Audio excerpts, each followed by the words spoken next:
हाय दोस्त, कैसे हैं? ठीक ठाक। चलिए, आपका जो क्लास जो चल रहा है वो आईकॉन सेकेंड ईयर क्लास चल रहा है, ठीक है। इसमें चैप्टर जो चल रहा है आपका, वो चल रहा है आपका कैश फ्लो स्टेटमेंट, यानी रोकड़ प्रभाव विवरण। मैंने आपको बताया था रोकड़ प्रभाव विवरण बनाने के लिए आपको 3 स्टेप से गुजरना पड़ता है। कौन कौन स्टेप होता है? एक होता है आपका ऑपरेटिंग एक्टिविटी, दूसरा होता है इन्वेस्टिंग एक्टिविटी और तीसरा होता है आपका फाइनेंसिंग एक्टिविटी, ठीक है। सबसे पहले जो अभी हम लोग पढ़ेंगे वो हम पढ़ेंगे हम लोग क्या, ऑपरेटिंग एक्टिविटी। जो हमने पिछले क्लास में बताया था कि ऑपरेटिंग एक्टिविटी में क्या क्या आइटम लिया जाता है, कैसे हम लोग उसको बनाते हैं, ठीक है।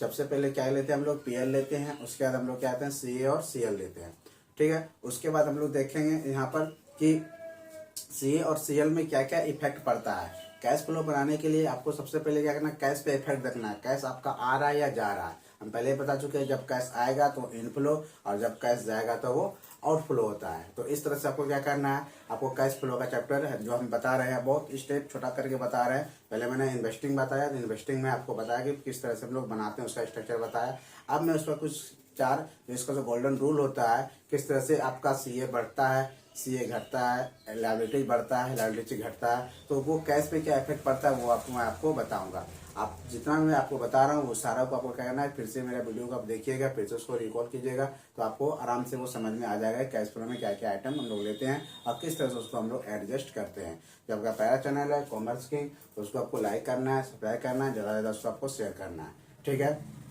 तो आपको कहीं जाना नहीं है, कहीं पे आपको फंसना नहीं है, किसी संस्था में आपको पैसा देना नहीं है, बस आप मेरे चैनल से, मेरा पहला चैनल है कॉमर्स किंग, उसको आप लाइक कीजिए, सब्सक्राइब कीजिए, ज़्यादा इसको आपको शेयर करिए। देखिएगा आपका एक भी प्रॉब्लम नहीं बचेगा, सारा प्रॉब्लम का सोल्यूशन होगा, वो भी ईजी रूप से, ठीक है। बस 1 घंटा मेरे साथ पढ़िए, 1 घंटा आपके साथ पढ़िए। ये पहला ऐसा चैनल है कॉमर्स किंग जो कि बिहार बोर्ड सिलेबस से आधारित है, बिहार बोर्ड पैटर्न पे आधारित है। जिस तरह से बिहार बोर्ड में क्वेश्चन पूछा जाता है उसी पैटर्न से मैं आपको सारा सवाल बता रहा हूँ। आप जब क्वेश्चन में देखिएगा सारा क्वेश्चन आपको लगभग इसी पैटर्न पे आपको मिलेगा, ठीक है। तो कैश फ्लो में जो हम बताए थे आपको ऑपरेटिंग में बताए थे सीए और सीएल। सीए और सीएल क्या होता है वो भी हम आपको पहले बता चुके हैं। सीए क्या क्या होता है, कौन सा आइटम, वो भी हम लिखा चुके हैं। सीएल कौन कौन सा आइटम होता है वो भी हम लिखा चुके हैं। अब हमको आज जो देखना है वो हमको देखना है कि सीए बढ़ने पे क्या होता है, सीए घटने पे क्या होता है, सीएल बढ़ने पे क्या होता है, सीएल घटने पे क्या होता है। वो 4 स्टेप को आपको देखना है, ठीक है। जिसके कारण से होगा कि आपको कैश फ्लो बनाने में प्रॉब्लम नहीं होगा। तो मैं आपको फर्स्ट स्टेप से बता रहा हूँ ऑपरेटिंग, फिर बताऊंगा इन्वेस्टिंग, फिर बताऊंगा फाइनेंसिंग, उसके बाद तीनों को मर्ज करके फिर मैं आपको बताऊंगा, ठीक है। तो हर एक स्टेप को हम छोटा छोटा करके बता रहे हैं, हर एक क्लास को, हर एक चैप्टर को। इसमें से आपको कहीं प्रॉब्लम होगा मेरा सारा वीडियो देखिएगा, सारा चैप्टर का वीडियो देखिएगा, आपको एक भी चैप्टर में किसी तरह का प्रॉब्लम नहीं होगा, क्योंकि मैं आपको एकदम छोटा छोटा स्टेप करके मैं बता रहा हूँ सारा स्टेप का सवाल, ठीक है।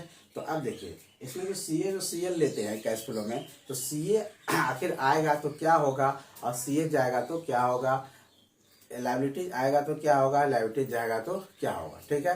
सबसे पहले क्या करते हैं हम लोग यहाँ पर एक कुछ स्टेप लिखते हैं, जिससे मान लीजिए कि करंट एसेट, यानी इसको हम लोग सीए बढ़ने पर, सीए बढ़ने पे, ये आपको याद रखना कि ये थोड़ा सा क्या है, ये आपको सवाल बनाने में हेल्प करेगा।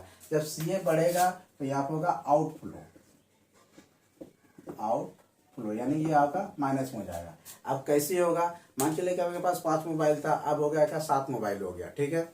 तो क्या हुआ, 2 मोबाइल जो एक्स्ट्रा हुआ वो क्या हुआ, आप परचेज किए होंगे। जब आप परचेज किए होंगे, जब खरीदे होंगे, तो पैसा क्या होगा, आपके यहाँ से गया होगा, दुकानदार आपको पैसा दिए होंगे, आपके पास मोबाइल आया होगा। मोबाइल तो बढ़ गया, एसेट्स तो बढ़ गया, लेकिन क्या हुआ, कैश पे क्या इफेक्ट पड़ा, कैश आपके पास गया। यानी कैश जब चला गया तो वो क्या होता है, हम पहले भी लिखे, जब जाता है तो उसको आउटफ्लो लिखते हैं, ठीक है। यानी जब सीए बढ़ेगा तो वो आउटफ्लो होगा, क्योंकि पैसा आपके पास से जाएगा। मान चलिए आपके पास 5 कट्ठा जमीन था, अब हो गया 10 कट्ठा जमीन हो गया, तो 5 कट्ठा जमीन कहाँ से आया होगा, वो आप परचेज किए होंगे। जब परचेज किए होंगे तो पैसा कहीं ना कहीं इसको पेमेंट किए होंगे। जब पेमेंट किए होंगे यानी कैश फ्लो बना रहे हैं, तो कैश आपका क्या होगा, आपके पास से गया होगा। जब कैश जाएगा तो वो आपका क्या होगा, आउटफ्लो। एसेट्स तो बढ़ गया, 5 कट्ठा से 10 कट्ठा जमीन हो गया, लेकिन क्या होगा, कैश पे क्या होगा, वो कैश आपका चला गया, ठीक है। उसी तरह से अब दूसरा स्टेप जिसका होता है सीए घटने पर, सीए घटने पर, ठीक है। तो होगा क्या, इनफ्लो, इनफ्लो यानी वो हो जाएगा प्लस में। फिर अब सीए घटने पर इनफ्लो कैसे होगा, इनफ्लो मतलब क्या, आना। जैसे मान चलिए के पास 5 मोबाइल था, अब बचा आपके पास 3 मोबाइल बचा, तो 2 मोबाइल क्या हो गया, आप सेल किए होंगे। सीधे सी बात, जब सेल जब कीजिएगा तो क्या होगा, आपके पास कैश आएगा, तो यानी कैश आना को हम लोग क्या बोलते हैं, इनफ्लो। यानी सीए मेरा घट गया, यानी एसएस मेरा घट गया, वो हम बात मान रहे हैं। लेकिन एसएस घटा तो उसके एवज में क्या हुआ, उसके एवज में आपके पास कैश आया। जब कैश आया तो इनफ्लो, हम पहले बता चुके हैं कैश फ्लो में आपको सिर्फ कैश को देखना है, कैश पे क्या इफेक्ट पड़ रहा है, कैश बढ़ रहा है या कैश घट रहा है, और आपको कुछ नहीं देखना है कैसे आ रहा है कैसे जा रहा है, उससे कोई मतलब नहीं, सिर्फ कैश पे इफेक्ट रखना है कि कैश मेरा किस तरह से बढ़ रहा है या कैश किस तरह से मेरा घट रहा है। अगर कैश घटेगा तो आउटफ्लो, जब कैश बढ़ेगा तो इनफ्लो। ठीक है, ये हुआ सीए का बढ़ने पर और सीए का घटने। ये आपको याद रखना कि ऑपरेटिंग एक्टिविटी में ये चीज आपको याद रखना पड़ेगा कि सीए बढ़ने पे क्या होता है, इनफ्लो होता है कि आउटफ्लो होता है, सीए घटने पे क्या होता है, इनफ्लो होता है कि आउटफ्लो होता है। इसलिए मैं आपको छोटा छोटा स्टेप करके मैं आपको बता रहा हूँ। पिछले क्लास में मैं बताया था कि ऑपरेटिव में कौन कौन सा आइटम लेते हैं और कैसे हम लोग बनाते हैं। अब मैं बता रहा हूँ उस आइटम में इफेक्ट क्या पड़ेगा, उस इफेक्ट से आपको क्या सवाल में किस तरह से आपको एडजस्ट करना पड़ेगा, वो आपको मैं 4 फॉर्मूला बता रहा हूँ। ये 4 फॉर्मूला आपको याद रखना, 4 रूल्स को आपको याद रखना है। ठीक है, अब तीसरा जो आपका हुआ वो हुआ सीएल। सीएल बोले तो करंट लायबिलिटीज। सीएल बढ़ने पर, सीएल बढ़ने पर, बढ़ने पर इनफ्लो, यानी हो जाएगा वो प्लस में। अब सीएल यानी लायबिलिटीज हो गया, करंट लायबिलिटीज हो गया। मान चलिए कि आपने किसी से आप लिया था 5,000 का लोन लिया था, ठीक है, और 15,000 का लोन फिर आप ले लिए। लोन तो आपका बढ़ गया, लायबिलिटी तो बढ़ गया, लेकिन कैश पे क्या इफेक्ट हुआ, कैश आपको मिला। मान चलिए कि हम 5,000 रुपये का लोन लिए थे, 20,000 का और लोन ले लिए, तो लोन तो बढ़ गया, लायबिलिटी जो ना बढ़ गया, उससे मतलब नहीं है, लेकिन पैसा क्या हुआ मेरे पास आया ना। जब पैसा आया तो हम पहले आपको बता चुके हैं कैश फ्लो में देखना, सिर्फ कैश पे क्या इफेक्ट पड़ रहा है, कैश आपका क्या आ रहा है कि जा रहा है ये देखना है। तो लायबिलिटीज मेरा बढ़ गया, लेकिन मेरा कैश क्या हुआ, आया। कैश मेरा बढ़ गया, तो कैश मेरा बढ़ गया तो क्या हुआ, वो इनफ्लो होता है। ठीक है, इसलिए मैं आपको बार बता रहा हूँ तो कैश पे इफेक्ट देखना है, कैश फ्लो में सिर्फ कैश पे इफेक्ट देखना है कि कैश पे क्या इफेक्ट पड़ रहा है, कैश आपका बढ़ रहा है या कैश आपका घट रहा है। ठीक है, ओके। नेक्स्ट स्टेप अब देखना है आपका सीएल घटने पर, सीएल घटने पर, ठीक है, हो जाएगा आपका आउटफ्लो, आउटफ्लो यानी ब्रैकेट में। ठीक है,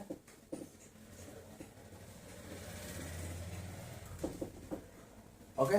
अब सीएल घटने पर आउटफ्लो, अब ये क्या हो गया भाई, अब ये कहने का मतलब हुआ पहले आपके पास लायबिलिटीज था 20,000 रुपया, अब लायबिलिटीज में कितना बचा आपके पास, 10,000 रुपया बचा। 10,000 रुपये क्या किया, पेमेंट किए होंगे, पेमेंट किए होंगे। जब पेमेंट कीजिएगा तो कैश क्या होगा आपके पास से जाएगा। तो आपको पहले बताया जब कैश जाएगा तो वो क्या होगा, आउटफ्लो, यानी लायबिलिटीज आपके पास कम होते चला गया, आप कर्ज से कम होते चले, कर्ज आपका कम होते जाएगा। तो कैसे कर्ज कम हुआ होगा भाई, यानी आप कहीं ना कहीं पेमेंट किए होंगे, कैश कहीं ना कहीं किसी को दिए होंगे जिससे आप पेमेंट लिए होंगे, जिससे आप उधार लिए होंगे। तो यानी कैश पे क्या इफेक्ट पड़ा, हम बता दें कैश फ्लो में कैश पे इफेक्ट देखना है। कैश पे क्या हुआ, कैश आपका घट गया, कैश जब घट गया तो वो आउटफ्लो यानी कैश आपके पास से चला गया। यानी हम पहले बता चुके हैं कैश फ्लो में सिर्फ कैश पे इफेक्ट देखना है, कैश मेरा बढ़ रहा है या कैश घट रहा है। कैश बढ़ेगा तो इनफ्लो, कैश घटेगा तो आउटफ्लो। ठीक है, यानी ये कहना मतलब है कि कैश फ्लो में ये आपका 4 स्टेप जो हम बताए हैं, ये 4 स्टेप को आपको याद रखना है। ये वीवीआई स्टेप है, ठीक है, ये आपका वीवीआई स्टेप है। इस स्टेप को आपको याद रखना है कि सीए बढ़ने पे क्या होता है, सीए घटने पे क्या होता है, सीएल बढ़ने पे क्या होता है, सीएल घटने पर क्या होता है। अगर ये 4 स्टेप आपको दिमाग में है, दिमाग में याद कर लेते हैं, तो आपका कैश फ्लो वहीं पर खत्म हो जाएगा, चैप्टर वहां पर एंड हो जाएगा। तो आपको ये स्टेप रखना है कि सीए बढ़ने पर आउटफ्लो, सीए घटने पर इनफ्लो, सीए बढ़ने पर इनफ्लो और सीएल घटने पर आउटफ्लो। ये 4 स्टेप आपको याद रखना है, आपका सवाल 100% बनेगा और सवाल में किसी तरह का प्रॉब्लम नहीं होगा, सारा सवाल आपका इजी रूप से बनना स्टार्ट हो जाएगा। तो आपको क्या करना है, इस चैनल को जो पहला चैनल है कॉमर्स की, उसको लाइक कीजिए, सब्सक्राइब कीजिए, उसको शेयर करना है। 1 रुपया कहीं नहीं देना है, कहीं नहीं फंसना है, बस आप मेरे चैनल से जुड़े रहिए कॉमर्स किंग के साथ, और ज्यादा से ज्यादा इसको आपको शेयर करना है जो कि हर स्टूडेंट के पास पहुंच सके और वो अपना पैसा, अपने गार्जियन का पैसा बचा सके, क्योंकि आपको अपना पैसा बचाना है और अपने गार्जियन का पैसा बचाना है। बस आप मेरे चैनल से जुड़े रहिए। अब देखिए हर प्रॉब्लम सोल्यूशन होगा। ये पहला चैनल है कॉमर्स की जो कि बिहार बोर्ड सिलेबस से रहता है, बिहार बोर्ड पैटर्न पे जिस तरह से बिहार में क्वेश्चन पूछा जाता है उसी टाइप से मैं आपको सारा सवाल बता रहा हूँ। ठीक है, आज मैंने आपको एक 4 स्टेप बताया कि सीए सीएल में क्या इफेक्ट पड़ता है वो बताया। अब मैं क्या करूंगा, ऑपरेटिंग स्टेप और जो एक्टिविटी जो पहला स्टेप जो उस स्टेप पे मैं आपको कल सवाल बताऊंगा। अब देखिए सवाल में ये 4 फॉर्मूला आपको याद रखना है और ये 4 फॉर्मूला आपके पास वहां पर एडजस्ट होगा। यही 4 फॉर्मूला से मैं आपको सवाल बताऊंगा। ठीक है, तो आपको क्या करना है, इस वीडियो को देखना है और ये 4 फॉर्मूला को उतार लेना कॉपी पर। उसके बाद मैं आपको अगले क्लास में यानी कल मैं आपको सवाल बताऊंगा। ठीक है, आज के लिए इतना है। बस आपको क्या करना है, बस इस चैनल को जो प्यारा चैनल है कॉमर्स किंग, उसको लाइक कीजिए, सब्सक्राइब कीजिए, ज़्यादा उसको शेयर करना है। ठीक है, ओके, बाय बाय।